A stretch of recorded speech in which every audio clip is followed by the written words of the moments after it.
وہ کہتی ہے کہ حضور آپ ایک دفعہ فرما رہے تھے کہ مرنے کے بعد بھی کہ ایک ٹی وی جیسا سسٹم کے ذریعے ہم رابطہ کر سکتے ہیں ان کے روحوں کے ساتھ جو فوت ہو گئے ہیں، تو جتنی دیر وہ برزخ میں ہے اس کے دوران تو وہ سوتے ہیں، تو اس کے دوران تو کوئی رابطہ نہیں ہو سکتا. یہ کس کے وقت کے دوران ہو سکتا ہے؟ تمام عرصے میں رابطہ ہو سکتا ہے، کسی بھی حالت میں ہو، کیونکہ وہ اصلی روحیں تو واپس نہیں آیا کرتی. وہ ایک قسم کا ٹیلی ویژن کا ایک نظارہ ہے کشفی، اور وہ کسی وقت بھی خدا تعالیٰ دکھا سکتا ہے. اس روح کی شکل کی عورت ہے اگر تو اس کو بھجوا سکتا ہے، اور وہ خود نہیں آئے گی، اس کا کشفی نظارہ یہاں بیٹھے لوگ کریں گے. میں نے بتایا تھا پہلے مثلا اپنی امی کی والدہ کا واقعہ. حضرت میر محمد اسماعیل صاحب کی بیگم تھی جو جن سے آگے بچے پیدا ہوئے ہیں. وہ ایک دفعہ نہا کر نکلیں تو انہوں نے دیکھا میری والدہ کو کہ وہ آئی ہوئی ہیں اور الفضل کھول کے پڑھ رہی ہیں. تو انہوں نے اس وقت ان کو بالکل خوف نہیں آیا. تو انہوں نے دیکھا کہ جا کے دیکھوں تو صحیح یہ کون سا الفضل پہ کون سا صفحے پڑھ رہی ہیں.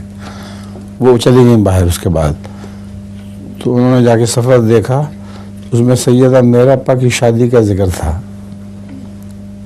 تو وہ ایک قسم کی جیلسی ہوتی ہے نا کہ سوکن آ رہی ہے، تو اس پر وہ بڑے غور سے اس کو پڑھ رہی تھی.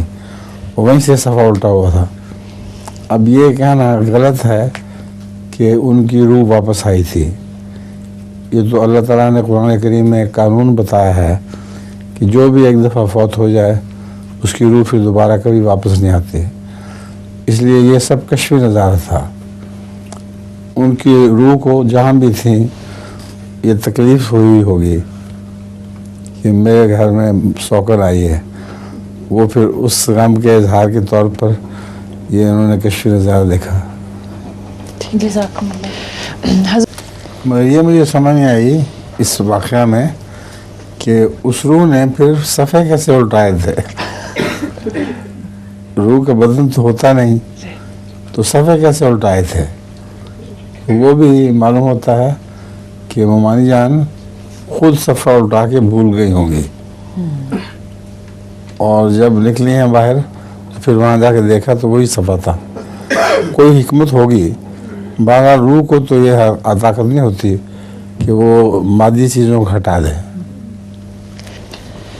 حضرت میر صاحب کی جو بڑی بیوی تھیں ان کی اولاد کوئی نہیں تھی. ان کو اچھی اماں کہتے تھے.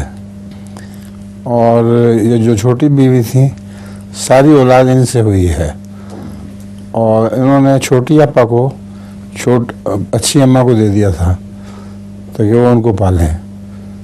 تو انہوں نے اپنی بیٹیوں کی طرح ان کو پالا.